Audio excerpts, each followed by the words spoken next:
everybody, welcome back to my channel. Okay, so let's get right into it.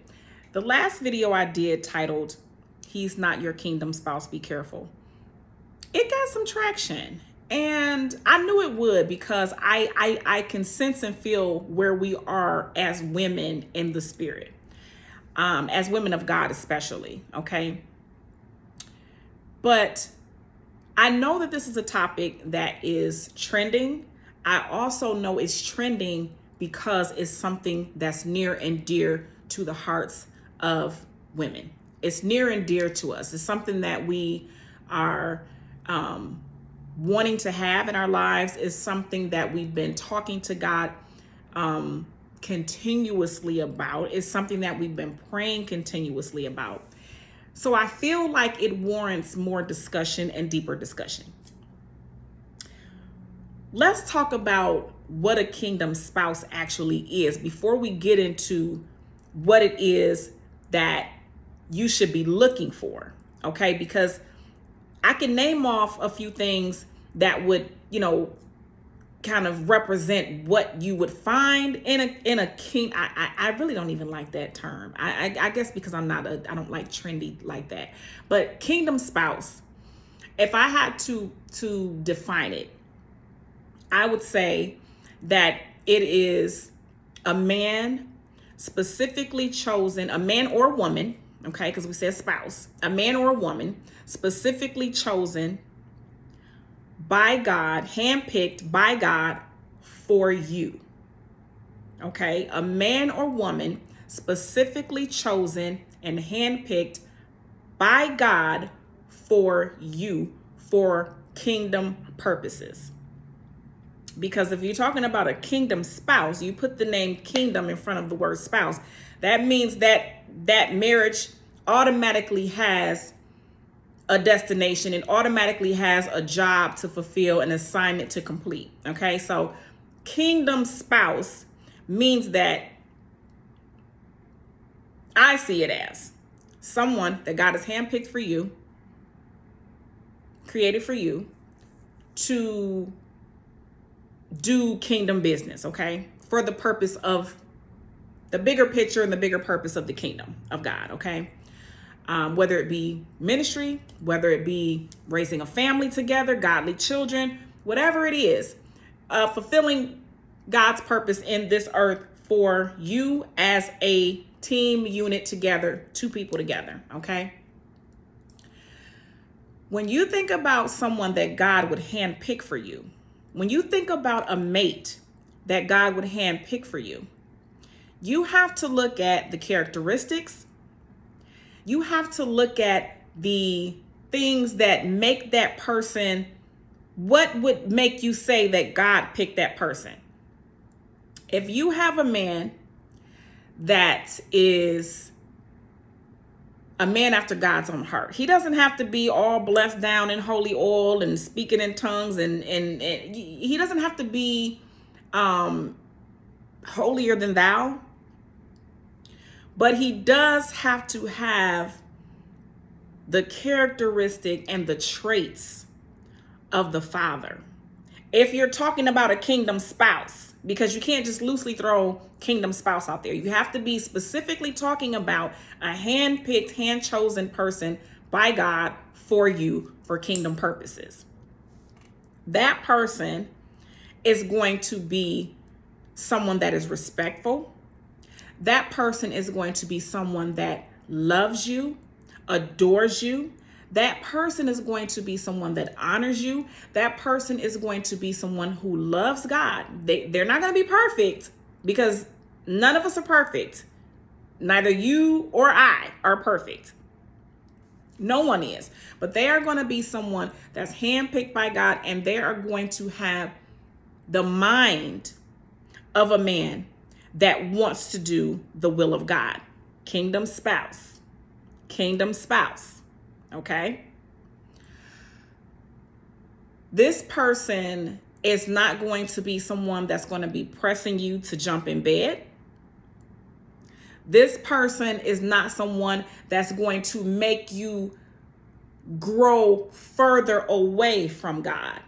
this person is going to make you grow closer to God. A kingdom spouse is going to be a person that is going to enhance and help to strengthen and encourage and build your relationship with the Lord, not the other way around. And this is not to say that if you happen to make a mistake and you fall and you accidentally have sex with each other, that, oh my God, it's not the one. Don't go to that extreme, okay? Because remember, we are in our flesh. But this is why it is important for you to remain connected to the Father, because when you do that, it's not gonna make you not be human, because you're still going to have human desires, fleshly desires, all of those things. But what it's going to do is it's going to help you to be more disciplined. It's going to help you to see the bigger picture. And if you do happen to slip and fall, the conviction is going to set in, and you're going to be like, oh, okay, man, I gotta not do that, because your heart is going to want to be pleasing to the Father. So when you talk about a kingdom spouse, when you talk about finding someone that God has for you, the first thing that you have to look for are godly traits. You have to see, is the man kind? You have to see, is he a man that is he just talking the talk? Because a lot of men will talk God all day long to get you. They'll start going to church to get you. They will literally start going to church to get you, okay? They'll start reading the Bible to get you. They'll want to have deep conversations about things. And you would think to yourself, well, that's good. Maybe I'm drawing him closer to the Lord. Okay, but be careful. Because if his motive is to do that simply to get you, then the odds of him sticking with that is slim. Because if his relationship is not coming from a place of his own desire, his relationship with the Lord, if that's not coming from a place of his own desire, it's only coming from a place of desiring you, that's not really a good thing. I know that I've heard people say, oh, well, you're going to be the one to lead your spouse to the Lord. Don't play with that. Don't play with that. Okay? Because this is playing with fire. Has that happened in some situations? Yes. Yes. It's not the norm. When you meet a man, he should already be in position. We're talking about kingdom. I didn't say if you just meet somebody and I said kingdom. You're talking about a God-ordained marriage, relationship, partnership between a man and a woman. God-ordained. Okay? When you meet that person,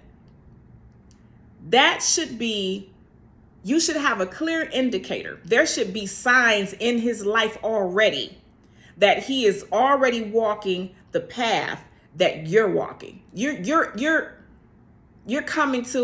crossing paths because you're already on the path that you're supposed to be on. So you're crossing paths. Okay. One of the things I don't want to bounce around too much, but I'm going to try to hit all the points. I probably should have written some things out. I have done that in the past, but I find that it's easier for me to just kind of go off the top of my head and that's just kind of how I work. But if you are looking for someone to be worldly and godly, because I heard a pastor say some years ago, like, you want your husband, the problem with some women is that you want them saved and slick. And yeah, we do, right? Because if you ever like the bad boy, if you ever like something, because you want to feel like you have a godly man, but he got some street, he got some knowledge about himself, that you're going to be in a position where you're protected. You're going to be in a position where he's not going to be naive to the things of the world. And so he's going to have your back spiritually and physically, right? Where did I leave off at? Don't let me lose my point. And this is why I should have wrote some things down. But let me try to jump back on track here. The man should have some characteristics and traits already and habits already in place in his life when you meet him. He shouldn't be a person that's out here in the streets and then you all trying to live right and trying to live saved, and you're going to get with him, and think that you're so spiritual and you're so holy that you're going to just turn him into this God-fearing man. Because the truth is, you're not even really going to want him if you do that. Okay? If you meet him the way that he is and you like that, that's what you like. That's what you like. So you got to do some soul searching. You got to go deep down and figure out where your relationship lies with the Lord. Because if you're in tune with God like you should be, and you're spending time with the Lord, your desires should become more like the desires of God. The things that you are wanting should start to shift and change based off of your relationship with the Lord and how close you are with him. If you're still desiring a man that's a thug, somebody that's in the streets, somebody that's just slick and just you have some worldliness in you that you need to work out. And we listen. This is the fact of the matter right here. And I'm just going to get off course a little bit. Many of us have been in relationships that have not been of God. They haven't. We've had some relationships that we've had incredible sex. I mean, can we just keep it real? We know about soul ties and how having sex with a man can just basically twist your mind up and have you, seeing through tinted glasses, you're looking at him through the eyes of the physical and the eyes of the flesh, as opposed to the eyes of the spirit. So a lot of us have tastes in men that stem from what we know, what we have experienced when we were in the world, when we were living like we wanted to live. Those are some of the things that we have become accustomed to. So this is why it's important for you to get in tune with the Lord, get close to him, so that those desires can change. It doesn't mean that you want to have a boring man and a boring sex life when you get married. No, of course you don't. These are you don't want that, but you need to make sure you're not picking based off of that. You need to make sure that you're not choosing someone for how they are physically. Okay? How they look physically and how they make you feel physically, because those are all smoke screens. You will be, I'm telling you, you will be caught up with the man for years because he is so good in bed, and he is not the one for you. He is not who God has for you. And guess what will happen? Your life will be so far off track.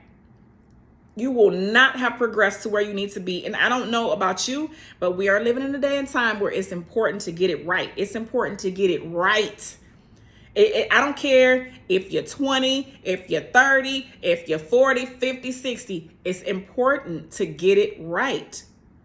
This random just, liking somebody and being with them and spending 6 months or a year or 2 years with them.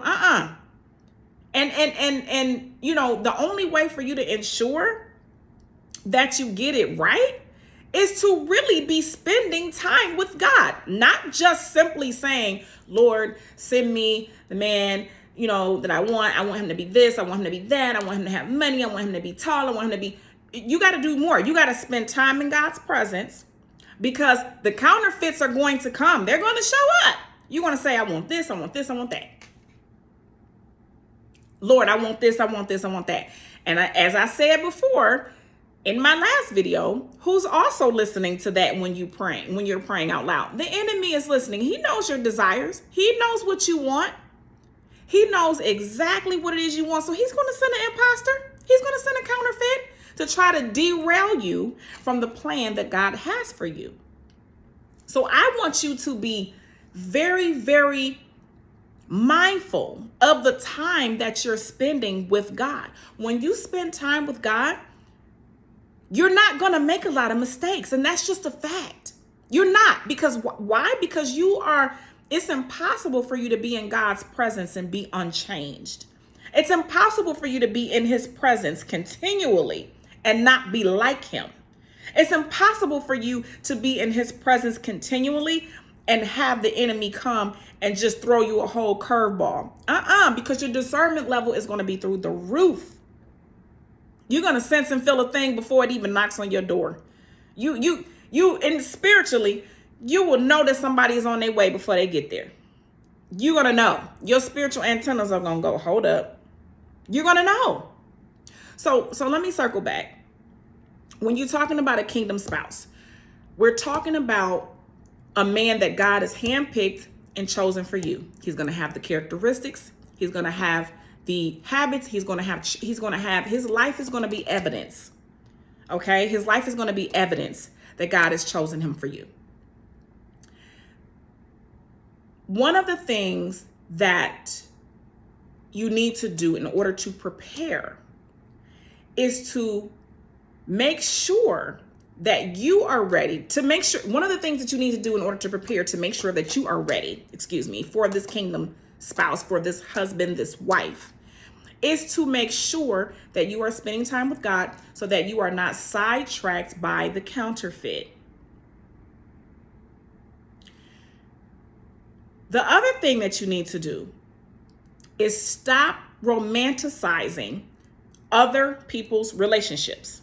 Stop romanticizing celebrity relationships, this Instagram relationship, this Facebook relationship. Stop it, because it is meant to distract you and keep you in a la-la land. Not every image that you see is the actual picture. If that makes any sense. The image is not the actual picture. If you're saying, oh, I want a relationship like, I don't even know who to throw out there.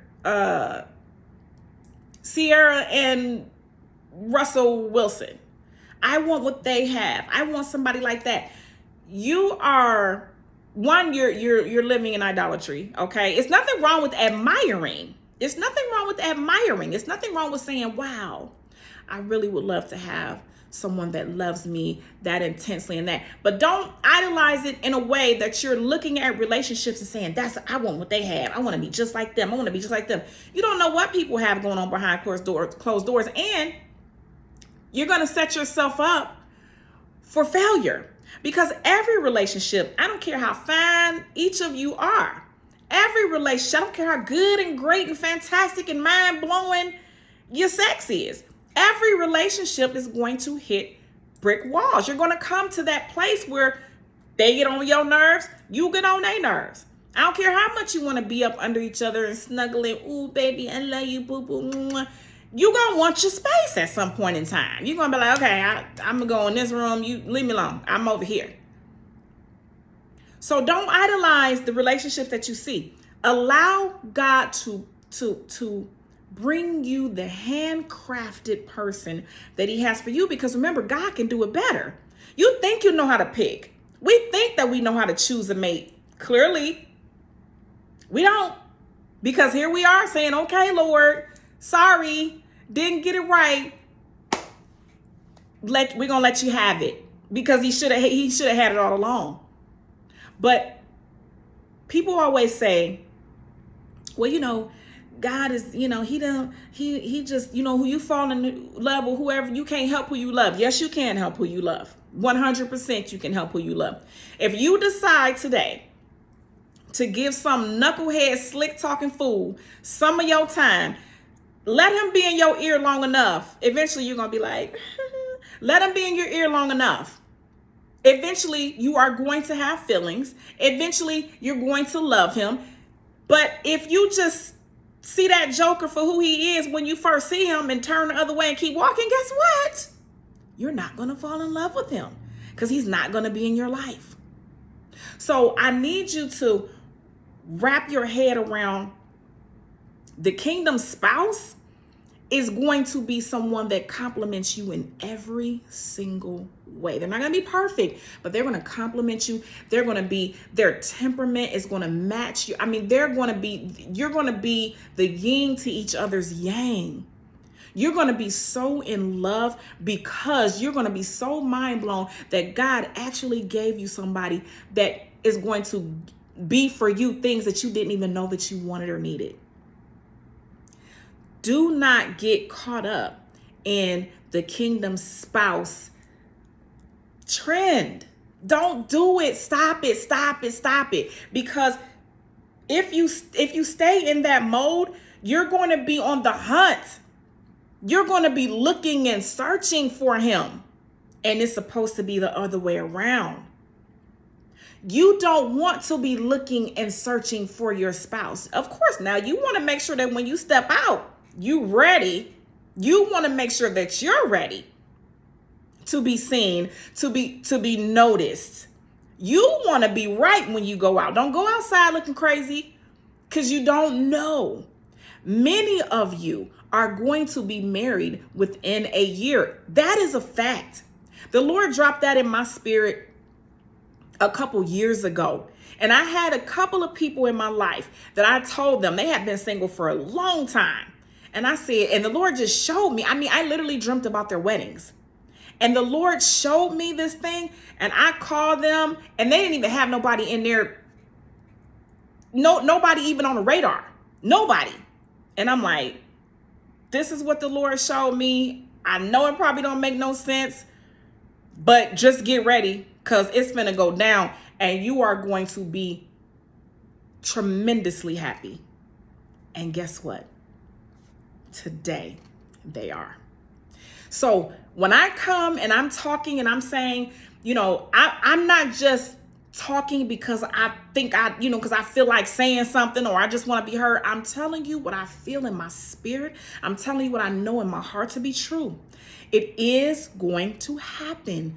The marriage is going to happen.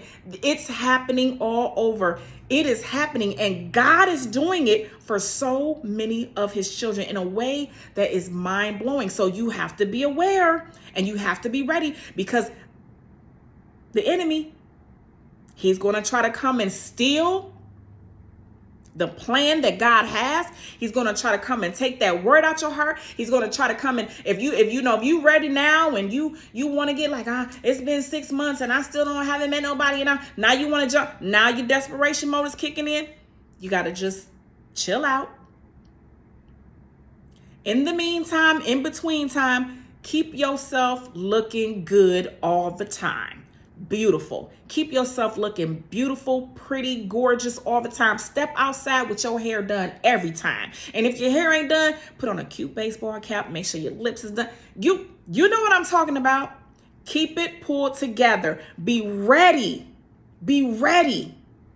Be ready, because it's going to happen. But make sure that you are not in a position of chasing this kingdom spouse. A man who finds a wife finds a good thing and obtains favor from the Lord. You are going to be this man's favor. You are going to be his blessing. So don't chase. You are the catch. You are the blessing. And if you're a man that's watching, go ahead and get ready to find your wife. Start looking. Start looking, because she's waiting to be found. So I hope I touched all the points that I wanted to touch today. I know I jumped around a little bit, but excuse me for that. I hope that you got what you got. Whatever you didn't need, leave it. Go ahead and leave it on the table. Whatever you needed, I hope it blessed you. But I want you to have God's best for you. And it is here. The time is now. So it's important for you to have your spiritual antennas up. Do not be fooled by imposters. Do not allow God to send his perfect plan your way. He's going to do it in Jesus' name. In Jesus' name. I love you on today. Be blessed on today. And until next time, I'll see you.